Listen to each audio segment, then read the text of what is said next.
Hello दोस्तों, नमस्कार। मैं रोहित रघुवंशी, आपका रीजनिंग मेंटर। क्या हालचाल, कैसे हैं आप लोग सभी। दोस्तों, डेटा सफिशिएंसी के अंदर आप सभी के मन में एक सवाल है कि सर, आइदर और में सिमिलर आंसर में आइदर और, डिफरेंट आंसर में भी आइदर और होता है या नहीं होता है। ये कंफ्यूजन दूर कर दीजिए। तो चलिए, मैं आप सभी के लिए एक वीडियो लेकर आ चुका हूं। जब भी हम कोई भी वीडियो सेक्शन में आपके लिए किसी भी टॉपिक पर मैं वीडियो लेकर आऊंगा, तो वहां पर वो उसका क्रक्स होगा। अगर आप उसको एक बार वीडियो को देख लेते हैं तो फिर ये समझ लीजिएगा कि आप उस टॉपिक से मैक्सिमम क्वेश्चंस आप सॉल्व कर सकते हैं इजीली। तो इसी आधार पर चलिए देखते हैं, इस टॉपिक में भी जरा ध्यान से समझेंगे।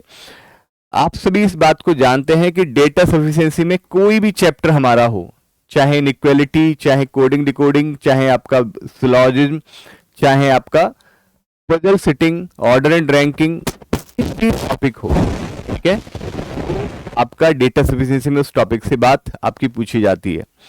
लेकिन अगर आप इसको ठीक से समझ लिया तो क्वेश्चन कभी गलत नहीं होता है। कभी कभी होता है कि पेन चलाने की जरूरत नहीं होगी, अदरवाइज मैक्सिमम टाइम यही होता है कि सिर्फ ऑब्जर्व करके, कि एट द एंड आपको भी पता है डेटा सफिशिएंसी में ये कभी नहीं करना होता कि भी आपको सॉल्व करना होता है। आपको सिर्फ ऑब्जर्व करना है कि इससे जवाब आ जाएगा या नहीं आएगा। अब वो ऑब्जर्व करना कि जवाब आएगा या नहीं, ये सिर्फ विदाउट पेन आ जाए तो भी ठीक, विदाउट पेन चला कर आए तो भी कोई इश्यू नहीं है, ठीक है। तो इसके लिए आपको अपनी ऑब्जर्वेशन बढ़ानी होती है कि इस टॉपिक डेटा सफिशिएंसी में आपकी यही कोशिश रहे कि पेन तो चलाना ना ही पड़े, आप डायरेक्टली उसको कर पाए, ठीक है।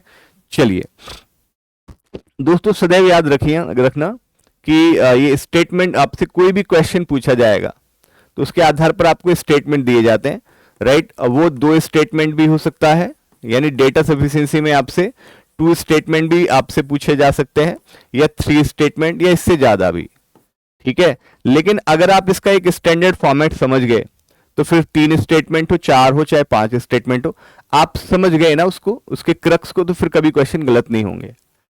दोस्तों, 2 स्टेटमेंट बेस्ड जब भी क्वेश्चन आता है ना, तो उसमें ऑप्शंस आपके स्टैंडर्ड रहते हैं, वो फिक्स रहते हैं। उसके अलावा कुछ और ऑप्शन बन भी नहीं सकता।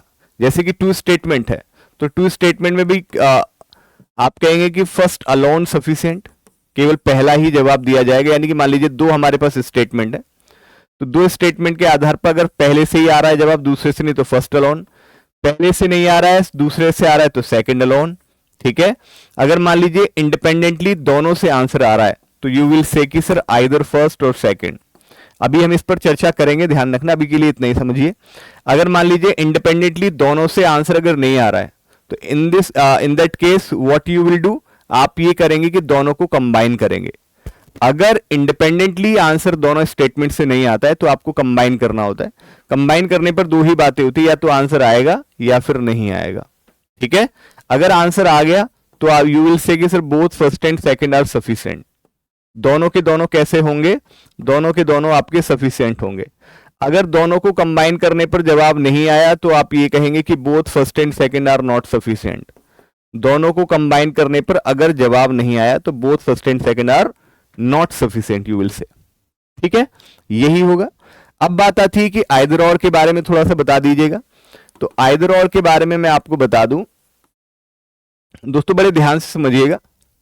आपको भी पता है कि जब कोई क्वेश्चन हमसे पूछा जाता है और उसके बेसिस पर आपको 2 स्टेटमेंट दिए गए, मान लीजिए दोनों स्टेटमेंट से आपने आंसर किया है, मतलब दोनों स्टेटमेंट से आंसर आ रहा है, तो सदैव याद रखना अगर इंडिपेंडेंटली दोनों स्टेटमेंट आंसर दे पा रहे हैं तो उस सिचुएशन में आंसर आइदर और ही होगा, ठीक है। यानी कि आप कोई भी एक ले सकते हैं। जैसे क्वेश्चन में जो बात पूछी गई है तो ये कहेगा कि इनमें से कोई भी एक क्वेश्चन का जवाब देने के लिए रेडी है, कोई भी एक, किसी को भी आप चूज कर लीजिए। जैसे होता है ना घर पे पापा पूछते हैं कि मम्मी से कि अरे मोहतरमा, आपके 2 बेटे हैं, कौन से बेटे को ले जाओ, कि आप इनमें से कोई एक ले जाइए। इसका मतलब वो कहना चाहिए दोनों नहीं। तो आइदर का मतलब ये होता है कि दोनों एक समय पर एक साथ नहीं, ठीक है, इनमें से किसी एक को ले जाइए, राइट। इनमें से किसी एक का मतलब ये है कि फिर आप दोनों को एक साथ नहीं ले जा सकते। भले ही तुम किसी को भी चूज करके ले जाओ, एक को ले जाओ, लेकिन दोनों को एक साथ नहीं। तो उसमें यही है कि दोनों इंडिपेंडेंटली आंसर दे रहे हैं, आप किसी का भी आंसर आप ले लीजिए। तो ये बात फिर यहां आ जाती है कि सर फिर तो मान लीजिए, अगर मान लीजिए आंसर कुछ भी आया, जैसे ऑर्डर एंड रैंकिंग में कभी कभी आता है ना टोटल नंबर ऑफ पर्सन कितने होंगे, तो दोनों से इंडिपेंडेंटली दोनों से आंसर अगर सेम आ रहा है तो आंसर आइदर और ही होगा। लेकिन दोस्तों एक बात जरूर याद रखना, अगर कभी भी मान लीजिए इंडिपेंडेंटली दोनों ने आंसर दिए लेकिन आंसर दोनों के डिफरेंट आ रहे हैं, एक का 15 आ रहा है और एक का आपका 20 आ रहा है, ऐसी सिचुएशन में भी यू विल से कि सर आइदर और ही होगा, आइदर फर्स्ट और सेकंड ही होगा। ध्यान रखना इस बात को, ठीक है, आइदर फर्स्ट और सेकंड ही होगा। भाई उस स्टेटमेंट, क्वेश्चन आपसे पूछा गया, भाई उस स्टेटमेंट में किस तरह की जानकारी दी गई है, तो उस स्टेटमेंट के आधार पर जो जानकारी दी गई उसके आधार पर तो 20 आ रहा है, ठीक है, उसी आधार पर तो 20 आ रहा है ना, उसमें किस तरह की जानकारी दी गई, उसमें किस तरह की इंफॉर्मेशन आपको दी गई है, ठीक है, ध्यान रखिएगा। तो ये कंफ्यूजन आपको कभी नहीं होना चाहिए इस चीज को लेकर, ठीक है, इस चीज को कभी कंफ्यूजन नहीं होना चाहिए। एक बात सबसे इंपॉर्टेंट है, जैसे मान लीजिए एक और है जो सबसे ज्यादा बच्चों को कंफ्यूज करता है, जैसे मान लीजिए कोई भी, मैंने अगर आपसे क्वेश्चन पूछा है, ठीक है, मैंने आपसे कहा क्या तुम दिल्ली जाओगे, अरे नहीं साहब मेरे घर, अरे भाई मैं तुमसे एक्सप्लेनेशन नहीं मांग रहा हूं, आई एम जस्ट सेइंग क्या तुम दिल्ली जाओगे, so that we want only yes or no,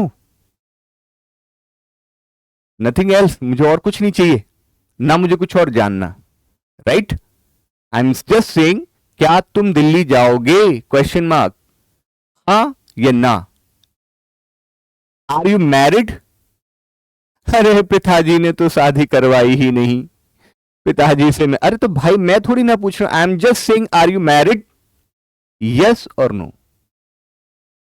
yes और नो, ठीक है, क्लियर बात समझ आए। तो इसका मतलब आंसर, जब भी कोई क्वेश्चन पूछा जाएगा उसमें आंसर अगर यस और नो में देना है, तो ये डिसाइड कभी भी मत कर लेना कि मैंने पूछा कि क्या आप दिल्ली जाओगे, तो आपने कहा यस, तो आप कहेंगे सर ये बात सही है। अगर मान लीजिए किसी ने कहा नो, तो आप ये थोड़ा ना कह देंगे ये गलत हो गया, मैंने तुमसे पूछा क्या तुम दिल्ली जाओगे, तो मुझे ये तो पता है ना, आंसर डेफिनेट आना चाहिए, डेफिनेट। अब डेफिनेट आंसर चाहे यस में आए चाहे नो में आए, आंसर तो दे रहा है ना, वो आंसर तो कर रहा है ना। अगर उसने कहा कि मैं नहीं जाऊंगा, तो इसका मतलब मैं ये थोड़ा कह दूंगा तुम गलत हो, तुम क्यों नहीं जाओगे, ऐसा थोड़ी ना, भाई उसने सच्चाई बोली है, उसने सच्चाई बयान करी, नहीं नो, नो का मतलब वो नहीं जाएगा, इसका मतलब हम थोड़ी उसको गलत थोड़ी ना साबित कर देंगे। Are you married, no, right, तो क्या गलत साबित हो जाएगा। अगर मैंने किसी से पूछा कि आर यू मैरिड, उसने कहा नो, तो क्या वो गलत साबित हो गया। भाई आर यू मैरिड का मतलब है आपको जवाब सिर्फ यस या नो में देना है, तो चाहे आंसर यस में आए चाहे नो में आए, आंसर आपका माना जाएगा। लेकिन मान लीजिए आंसर में कंफर्मेशन नहीं है, कंफर्म नहीं है, कंफ्यूज है, कंफ्यूज है, जैसे मैंने कहा क्या तुम दिल्ली जाओगे, I am not sure, I am not sure, तो इन दैट केस अगर आप श्योर नहीं है ऐसी सिचुएशन में, तो फिर आप, भाई फिर तो कोई मतलब ही नहीं बनता, तो फिर उस कंफ्यूज के केस में फिर वो गलत माना जाएगा, ठीक है। क्या तुम दिल्ली जाओगे, आई एम नॉट श्योर, फिर आप गलत है, फिर आप गलत माने जाएंगे। अगर आपसे मैंने कोई भी बात डेफिनेट रूप में कोई भी क्वेश्चन किया जिसका आंसर यस और नो में आना चाहिए, तो वो आंसर दोनों ही सही माने जाएंगे, चाहे वो यस के रूप में है चाहे वो नो के रूप में है। ये बात अपने जहन में एकदम क्लियर रखिएगा, ठीक है। चलिए आइए इससे रिलेटेड एक क्वेश्चन देखते हैं, बड़े ध्यान से समझेंगे, बहुत ही प्यार से समझिएगा। देखिए क्या कहा गया, सिर्फ क्वेश्चन जानना चाह रहा है, क्या पूछ रहा है, are all 5 friends who are seated around a circle facing away from the centre, क्या जो 5 दोस्त हैं ABCD जो कि एक सर्कल में बैठे, क्या वो सभी बाहर की ओर देख रहे हैं, क्या वे सभी बाहर की ओर देख रहे हैं, यस और no, the answer should be yes और नो। क्या वो सभी बाहर की ओर देख रहे हैं, हां या ना, राइट, मुझे क्या चाहिए, क्या सभी बाहर की ओर देख रहे हैं, यस और नो। आपने इस क्वेश्चन पढ़ा, क्वेश्चन में आपको तुरंत दूसरी लाइन ही आपको साफ दिख रही है, बी फेसेस द सेंटर, और उसने पूछा है क्या 5 लोग आपके बाहर की ओर देख रहे हैं, क्या पांचों लोग बाहर की ओर देख रहे हैं? आपने कहा ये तो अंदर की ओर देख रहा है, यानी I am 100% sure, I am 100% sure no. क्यों नो कहा आपने? बिकॉज नो इसलिए कहा क्योंकि आपको कंफर्म पता है कि पांचों लोग बाहर की ओर नहीं देखेंगे। क्यों नहीं देखेंगे? क्योंकि बी उसमें मुझे 100% श्योर है कि बी अंदर की ओर देख रहा है। इंफॉर्मेशन में, स्टेटमेंट में साफ बोला है कि बी अंदर की ओर देख रहा है। इस वजह से पांचों लोग बाहर नहीं। क्या पांचों फ्रेंड्स बाहर की ओर देख रहे हैं? नो। तो आपसे क्वेश्चन पूछा गया, उसका आंसर यस और नो में ही आएगा। अगर आंसर कंफर्म ना होता, आई एम नॉट कंफर्म, उस सिचुएशन में आप गलत के रूप में उसको ट्रीट करते। लेकिन अगर आंसर यस और नो में आ रहा है, यस क्या पांचों लोग बाहर देख रहे हैं? नो, ये भी आंसर है। यस में आता है, ये भी आंसर, यानी डेफिनेट आंसर आ रहा है। You will have to choose. तो यहां से क्या आंसर आया? नो। बट आंसर तो डेफिनेट है ना, that's why we will say कि ये आंसर सही होगा। ठीक है, यहां देखिएगा second statement, again we have see faces the centre. इस रीजन की वजह से यू कैन 100% श्योर कि सारे पांचों के पांचों दोस्त आपके बाहर की ओर नहीं देखेंगे। इस इंफॉर्मेशन की वजह से यू आर 100% श्योर कि पांचों के पांचों लोग बाहर नहीं देखेंगे। द रीजन इज क्योंकि C faces the centre, C faces the centre. ठीक है, तो यहां से भी आपकी क्या जवाब आएगा? No. But the answer should be right, क्योंकि आंसर तो आ रहा है ना। आंसर यस में आए या नो में आए, जब आपसे क्वेश्चन पूछा जाएगा और उस क्वेश्चन का जवाब आपको भी पता है कि यस और नो में ही देना है, तो चाहे यस में हो डेफिनेट होना चाहिए, चाहे नो में हो डेफिनेट होना चाहिए, सही होगा। यानी कि इंडिपेंडेंटली दोनों से आप जवाब दे रहे हैं, चाहे नो में ही दे रहे हैं, लेकिन जवाब दे रहे हैं। इस सिचुएशन में ये क्या हो जाएगा? आइदर फर्स्ट और सेकंड, आइदर फर्स्ट और सेकंड। इंडिपेंडेंटली दोनों से डेफिनेट आंसर आ रहा है। ठीक है, इंडिपेंडेंटली दोनों से आंसर आपको देखने को मिल रहा है। इस क्वेश्चन को देखिएगा जरा ध्यान से। क्वेश्चन में कह रहा है have nice day is coded as, ये आपको गिवन है। आपसे कहा गया what will be the code of day, आपको डे का कोड आपको फाइंड करना है, डे का। ठीक है, DEY नहीं लगना चाहिए, ये हैंड राइटिंग का कमाल है बस, बाकी और कुछ नहीं, मेरी हैंड राइटिंग ऐसी है। तो आपने देखा इसमें मस्ट हैव थिंग्स, ये आपको दिया गया, एंड नाइस इज डिफरेंट, यहां पर आपको दे रखा। क्या आप यहां से निकाल सकते हैं? डे का निकाल सकते हैं। तो आपने कहा रोहित सर पहले क्वेश्चन का और स्टेटमेंट पहले का दोनों का कंपैरिजन करिए।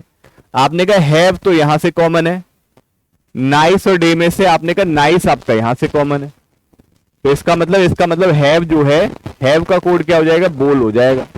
नाइस का कोड क्या हो जाएगा? आपने कहा नाइस का ZOL हो जाएगा। ठीक है, तो बचा क्या फिर? तो LOL ही बचा, तो वो डे का कोड हो गया। यानी कि आप फर्स्ट से इंडिपेंडेंटली आंसर डेफिनेट बता देंगे। ठीक है, सिमिलरली अगर आप यहां से देखेंगे तो नाइस आपसे यहां से निकाल लेंगे, नाइस, नाइस यहां से क्या हो गया? ZOL हो गया। और हैव आप यहां से बता दोगे, हैव यहां से क्या हो जाएगा? BOL हो जाएगा। तो बचा क्या? LOL, यानी अगेन वी हैव, डे से भी हमारा आंसर आ रहा है, मतलब सेकंड स्टेटमेंट से भी आंसर आ रहा है। तो इंडिपेंडेंटली आप दोनों से आंसर कर पाते हैं। ऐसी सिचुएशन में आपका आइदर फर्स्ट और सेकंड ही होगा, आइदर फर्स्ट और सेकंड ही होगा। ओके दोस्तों, यही मुझे आपको समझाना था और उम्मीद है आपको समझ में भी आया होगा। अगर समझ में आया है तो कमेंट के जरिए बताकर जरूर जाइएगा, और सेशन कैसा लगा वो भी, और आप क्या चाहते हैं, क्योंकि ये आपकी ही डिमांड थी डेटा सफिशिएंसी से रिलेटेड, तो मैंने आपको लेकर आया। अगर कोई भी टॉपिक ऐसा है जो आपको कंफ्यूज कर रहा है तो प्लीज कमेंट में जरूर बताना, या टेलीग्राम पर भी आप बता सकते हैं। मैं जरूर उस पर एक वीडियो आपके लिए लेकर आऊंगा, जिससे कि आपका कंफ्यूजन दूर हो सके और आप फिर उस टॉपिक से रिलेटेड क्वेश्चन को बहुत ही इजीली, बहुत ही फ्लुएंटली आप कर सके। तो मैं आपके हर तरह से आपके कोई भी डाउट मुझे जरूर बताएं, मुझसे डाउट। ओके, बहुत बहुत शुक्रिया, धन्यवाद, थैंक यू सो मच, नमस्कार।